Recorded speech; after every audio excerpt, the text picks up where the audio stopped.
Farm Week is a production of the Mississippi State University Extension Service. Today on Farm Week, the way eggs are produced could change dramatically due to legislation moving through the Congress. President Obama appeals for Midwest votes by supporting wind power. In southern gardening, the chase tree, it grows scented blossoms in the spring. In the markets, grain and oilseed prices are being impacted by a stronger dollar. While in livestock, cattle seem to have a better underpinning than hogs. In the feature segment, what happens when a development tries to land in farm country? The original baseball field from the Field of Dreams movie wants to become a theme park. Its farm neighbors aren't so sure. Facility for the first time. We want them to have that wow. There's another issue I have about the agricultural smell. If these baseball players come out here and they're from the city and they smell this pit manure that we spread on their fields, they might come once, but they're not going to come back the second time after smelling this. Is this heaven?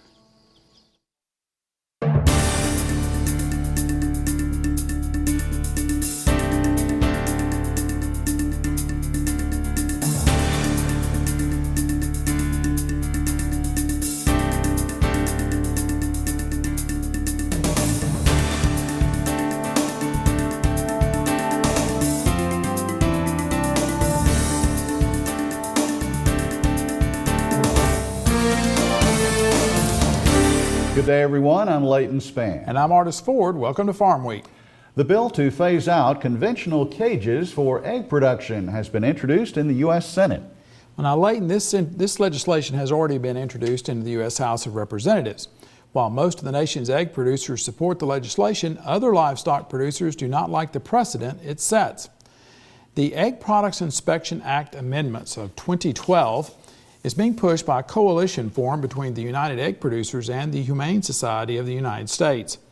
If passed, it would move the nation's egg producers from conventional cages to so-called enriched cages by the year 2029. Enriched cages have approximately twice the area per hen of conventional cages. They also have different areas where the hens can perch, lay their eggs, and scratch. Cal-Maine, the nation's largest egg producer, is based in Mississippi. It says it supports the joint legislative efforts to prevent disruption to interstate egg sales and to develop consistent national standards. Now, other livestock producers, however, they're concerned that once this passes, that the HSUS will then focus on other sectors and force changes there. The HSUS has already had success in getting major buyers of pork to buy only from those pork companies which are going to phase out the use of gestation crates. Wind power has become the latest item to be thrown into the presidential race. President Barack Obama came to Iowa last week to ask for the Congress to continue tax breaks for the wind power industry. Wind is a popular subject and hopefully a vote getter in the Midwest and Great Plains. Market to Market's Mark Pearson reports. That affects you. You can't wait for 6 months. You can't wait for 8 months. You can't wait for a year to get this done. It's got to be done now. President Barack Obama returned to a familiar rural location to press for a key renewable energy tax credit. Speaking at TPI Composites, a wind turbine blade manufacturer in Newton, Iowa, the president hailed an extension of the wind energy production tax credit as a key economic pillar. Extend these tax credits.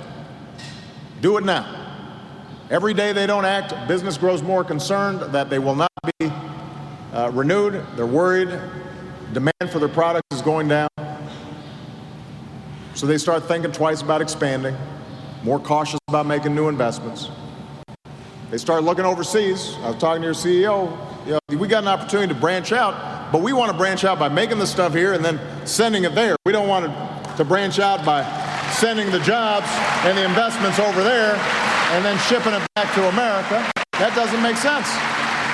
Wind industry officials argue the production tax credits have been instrumental in supporting the burgeoning energy sector and received strong backing in the Obama administration's 2009 Stimulus Act.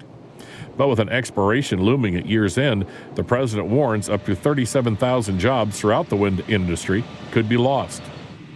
Officials at TPI Composites say the tax credit helped finance a new production facility in Newton, which currently employs 700 workers.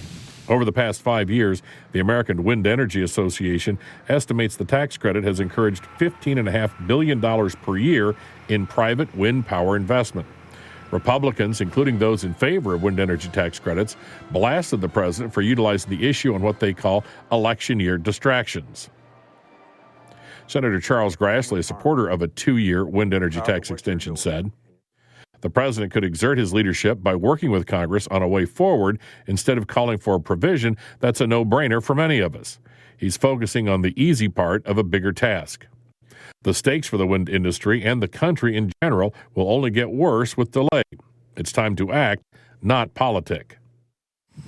The production tax credit, or PTC, previously temporarily expired in 2005 before President George W. Bush signed a new Energy Policy Act.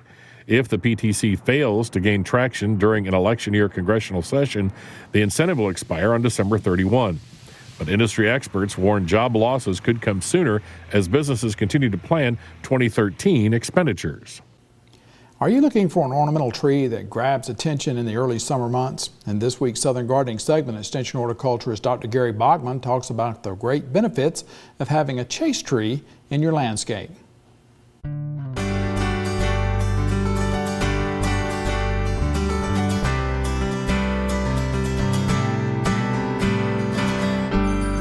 There's a small landscape tree that begins blooming in early summer that causes many people to stop and take notice.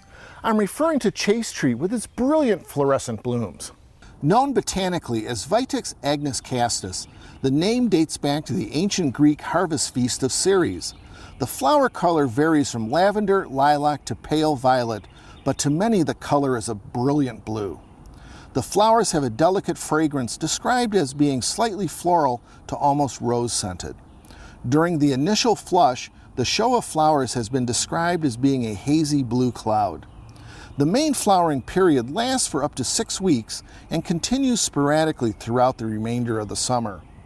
When bruised or crushed, the stems and foliage have a noticeable aromatic fragrance. Chase tree makes an outstanding small tree for the landscape. It typically is produced as a multi-stem tree and can eventually grow to 15 to 20 feet tall and wide. Plant chase tree in partial shade to full sun for best flowering performance. This plant tolerates hot and dry weather extremely well. Chase tree is perfect for use as a specimen plant in the landscape. So if you want a small landscape tree with blue flowers, ask for a chase tree at your local garden center. I'm Gary Bachman for Southern Gardening. Gary says the chase tree is native to the Mediterranean Sea area, and it's used there some in herbal remedies. Wow. Well, in the feature segment, the movie Field of Dreams was a hit in 1989, and the baseball diamond was actually made on an Iowa farm. The present owners of the field have another dream, and now it's causing controversy with their farmer neighbors. Time now for the markets with Leighton. And Leighton, of course, it's harvest time down in South America, right. And you say that the reports are not as good. That's right. That crop may be continuing to get smaller. We'll talk about what that may mean to producers here in the United States in a moment with John Michael Riley. Also ahead this week, U.S. ethanol plants may have to schedule some stop downs. The beef sector worries if there's another liquidation. And chicken and corn prices help the poultry business in Mississippi and elsewhere. As we produce this edition on Thursday morning, most grain contracts were trading lower. Extension Ag economist Dr. John Michael Riley joined me to discuss what the month of June may bring as far as corn and soybean prices. John Michael, let's begin on the export front. How are those numbers looking as far as corn and soybeans? Well, this continues to look a little bit more dismal than where we were at just, well, of course, this time last year, but even just a few weeks ago. We have seen the dollar strengthen, which makes our goods a bit more expensive to our friends overseas. So over the past couple of export reports, weekly export reports, we've seen more people throwing their hands in the air saying enough's enough and kind of backing off the numbers that we were expecting to see.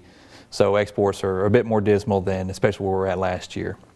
Is the situation we hear so much about in Europe and Greece, is that economic problem, is that impacting, is that being reflected in these export numbers? Well, that's having an impact on the euro, which makes the dollar stronger compared to the euro, but it does have some psychological impacts in terms of the global economy, and there is a lot of fears about what widespread potential could fall out of the European crisis. All right, so often we talk about the weather, of course, in agriculture, and here a lot of rain, some showers over the Mid-South late this week. Is that going to be reflected in the market as far as where prices go anytime soon? It doesn't appear to be, because those rains haven't reached further north, and right now it's quite the soap opera as it relates to corn and soybean markets, as mainly due to the weather. Dryness and heat across the Corn Belt has really got everyone worried about what this is going to do to yields for this crop that really got in early, and the earliness of the planting has puts a lot of pressure on both of these crops. But now where this dry weather that we're experiencing is starting to reflect in the prices. We're starting to see prices move a little higher, but that's really the focal point is the Corn Belt, and they're not getting the rain, and they are they're dry and they're hot.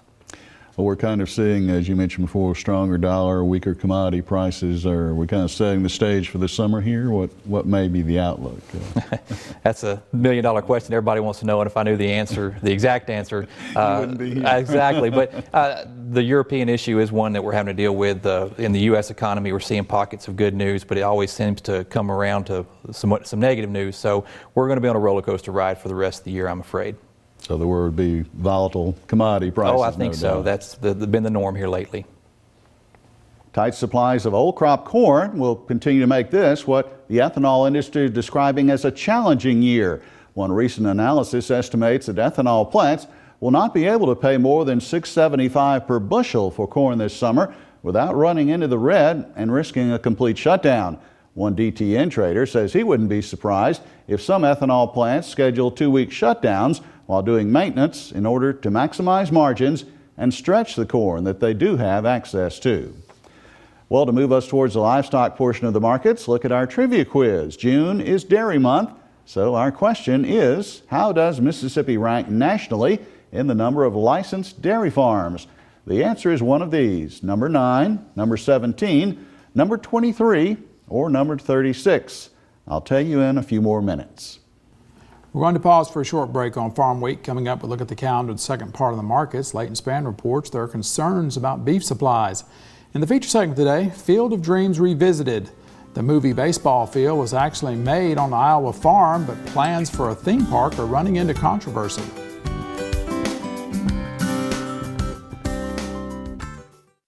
I've got a lot of choices to make in the coming years, and I really want to make sure that I get it all right.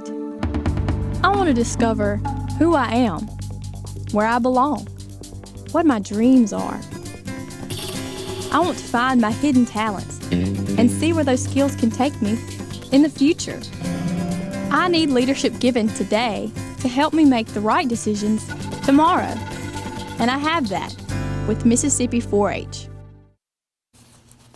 Okay, before we get back to the markets, let's look at the Farm Week calendar. It's named Palmer Amaranth, but most call it pigweed.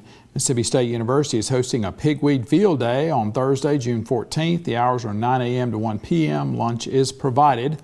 Control methods in corn, cotton, and soybeans will be covered.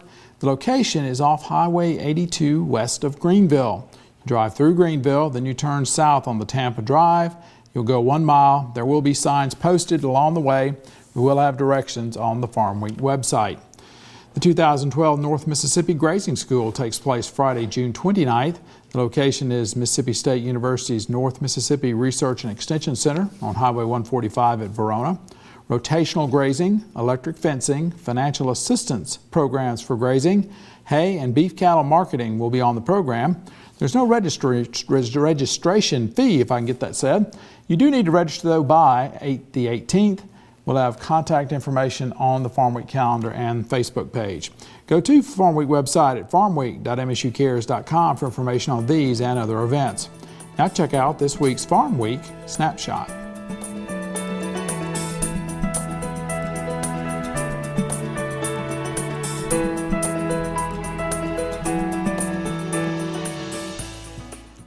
The domestic consumer is one of several concerns in the beef sector as we head into the month of June. Another potential problem is that the stronger dollar is bringing Australian beef into the United States. But analyst Sue Martin says there are other looming issues on her mind, too. Another thing is the weather. What happens to these pastures? We have to watch the conditions of pastures, because if they go south on us, we have no place to go with these cattle. The pastures in the south are not good, so therefore you're going to see another round of liquidation. And this time, with concerns over a slowing global economy, plus on top of it, a dollar that's lifting and bringing more meat in. A year ago, we weren't bringing meat in. Now you've got a problem this time when if you see more cow liquidation, you're going to have a problem because it's more meat being put onto the marketplace, and cattle are carrying more weight. Laurel-based Sanderson Farms reports that its second quarter of the fiscal year reflects improved market conditions for the chicken industry. Chairman and CEO Joe Sanderson Jr. says that net sales were over 24% higher than a year ago. Sanderson attributes the improvement to higher chicken prices and lower corn prices. Now, overall, the company reports that retail and export demand for chicken has remained steady, while casual dining and food service demand has remained soft. Because of an expected volatile grain market, Sanderson has priced its corn needs through July and has priced its soybean meal needs through the month of June. Well, for the other white meat, pork, the profit picture is not looking so bright these days. The strengthening dollar makes the cash price for pork needing to come back down, according to analyst Naomi Bloom. However, she notes that since pork has already been down some, that's actually turned out good as far as the all-important foreign sales picture. That's why the export market has been able to hang in there, because that pork price has been down. And at one time we had the values under 80 cents, but now they've come back to about 82.5, which is really encouraging. The export market is coming back. It's not what it was, a year ago, because China and South Korea are rebuilding their herds now, and they just don't need our product quite as much. But at the same time, with the Father's Day holiday and 4th of July, the demand is coming back. And so we'll most likely see a decent bounce here. It's had a 2-week rally. Let's take a quick look at the trivia answer as we wrap up the markets for another week. D is the correct answer. Mississippi ranks 36th in the country in the number of licensed dairy farms. In today's feature story segment, the new Field of Dreams. The original field for the 1989 hit movie was built on an actual Iowa farm. Just seeing the movie set used to be enough, but as the movie grows older, there are fewer visitors to the site. The owner has a new vision for the old Field of Dreams. She wants to build a baseball theme park. Her livestock farming neighbors are concerned that the manure that they spread on their fields might not pass the smell test for visitors, not to mention the traffic they'll bring. Market to Market's Paul Yeager reports.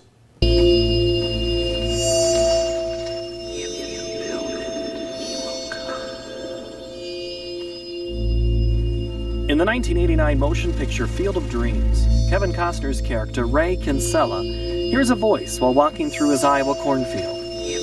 The unseen voice repeatedly calls for Kinsella to do something completely illogical, and Kinsella is compelled to plow up his perfectly fine crop and replace it with, of all things, a baseball diamond. While not everyone embraces the vision, thousands of people do come to see shoeless Joe Jackson and other maligned players commonly known as the Black Sox.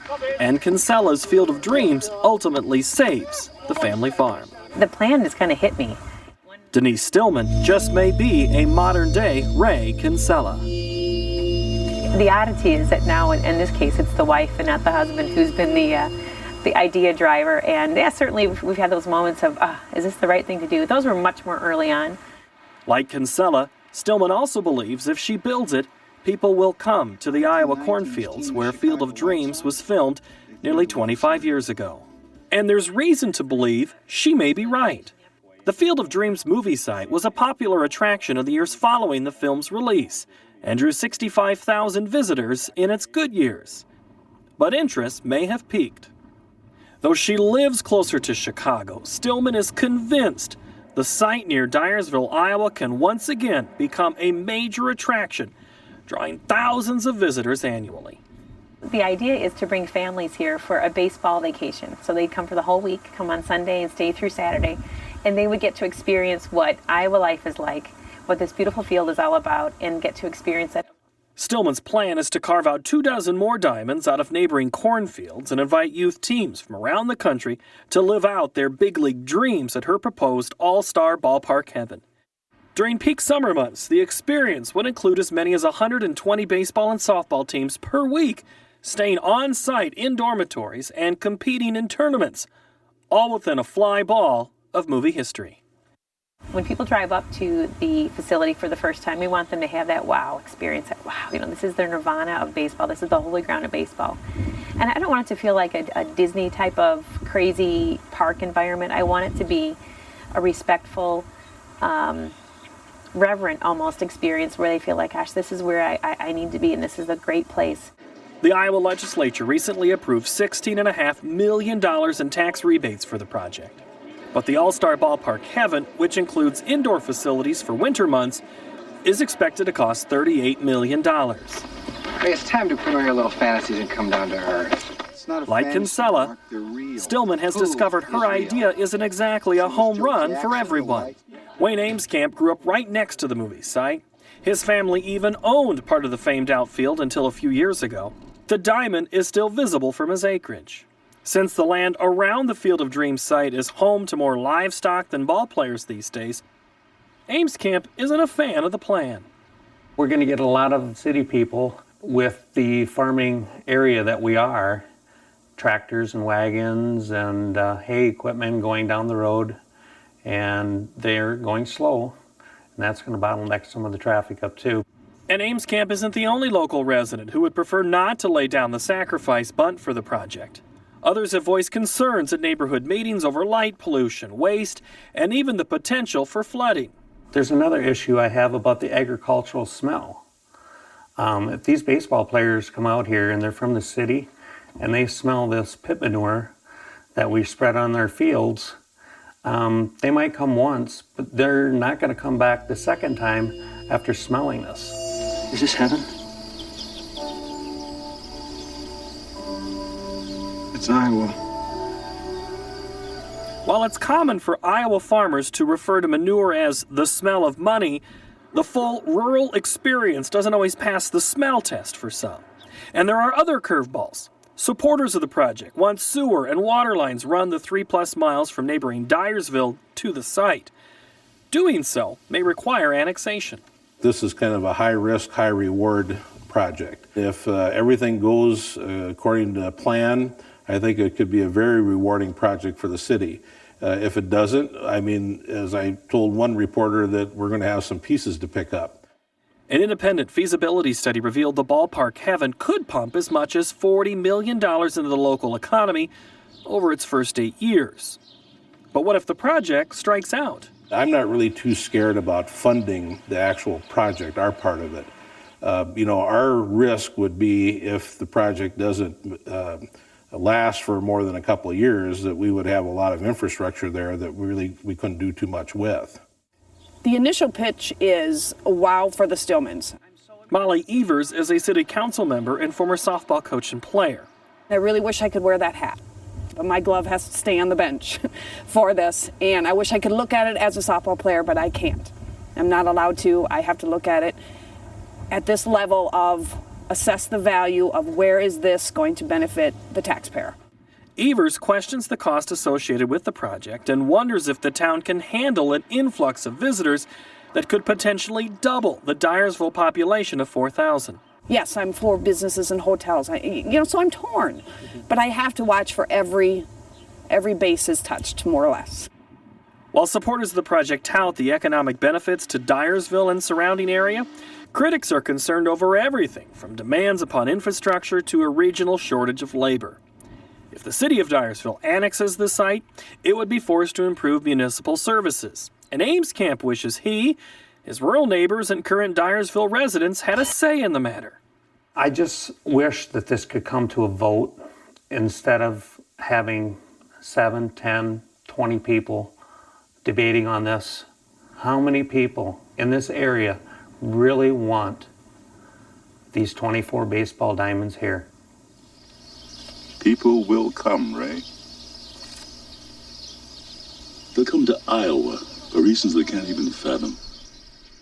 Whether the site turns out to be a cash cow remains to be seen. Local residents may have some reservations, but it's definitely possible that soon they too will be seeing a lot more baseball players on the Field of Dreams. When did these ball players get here? Now you can watch this story again on the Field of Dreams on our Farm Week website. That's farmweek.msucares.com. You can also find Farm Week stories on YouTube and Facebook. We'll also have a link to the Market to Market website where you can see the story as well as read the script. That's farmweek.msucares.com. And Leighton, I mean, this is a legitimate deal because they have talked to the Iowa legislature. They've gotten $20 million or whatever it was in terms of some tax credits to go with this. So, but I think farmers, though, are landowners and they're uncomfortable when they tell somebody else how to use their land. So, you know, it's definitely a situation that who knows how it's going to get worked out. Right. Well, we are at the end of Farm Week for this week. On our next show, spray drift. Drift occurs when pesticide sprays move from their target area. At the University of Nebraska-Lincoln, researchers are trying to find out what combination of technology, chemicals, and management can be used to prevent it. In southern gardening, the oak leaf hydrangea. This native plant is a natural for the shady areas of your landscape. For the rest of the Farm Week crew, I'm Artis Ford. And I'm Leighton Spann. Thanks for watching. We'll see you next week.